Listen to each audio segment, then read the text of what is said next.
Decision day for President Trump, who's expected to announce his next nominee for the Supreme Court at 9 p.m. tonight. With only 4 finalists left in the running, we're breaking down the cases for and the criticisms against each of these potential justices. Here with insight, legal fellow of the Heritage Foundation and the host of the SCOTUS 101 podcast, Elizabeth Slattery. Elizabeth, thanks for being with us.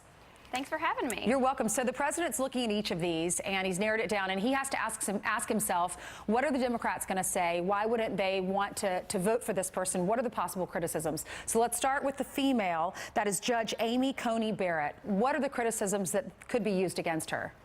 Well, I think the main criticism is that she's only been a judge on the appeals court for 8 months, but I think looking at her academic record, she's tackled a number of important legal topics, and so we have a pretty clear view of her understanding of the law.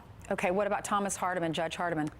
Judge Hardiman, he has extraordinary experience on the district court and appeals court, but I think the main knock against him is simply that he hasn't tackled as many big issues that are of concern to conservatives as some of the other nominees. I know he was the runner-up when Gorsuch was nominated, and the president's sister served with him or worked with him on the 3rd U.S. Circuit Court of Appeals in Philadelphia and has endorsed him. Let's go to the next one. Judge Raymond Kethledge. What do you know about him? Well, Judge Kethledge is seated in Michigan, the 6th Circuit, and he has a strong record as a judge. He's tackled a number of issues. He's kind of flown under the radar compared to some of the other judges, so I think that may be one potential knock against him. And Judge Brett Kavanaugh.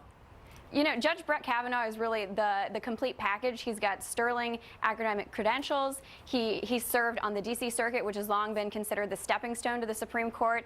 But the only knock I'd say is that at 53, he's the oldest of the group, but that's really not very old. Elizabeth, who's your favorite out of the group and why? You know, I think all of the potential nominees are fantastic, and I think they all have great merits. But I think if I had to pick one, I might go with Brett Kavanaugh. Right? Why do you think that?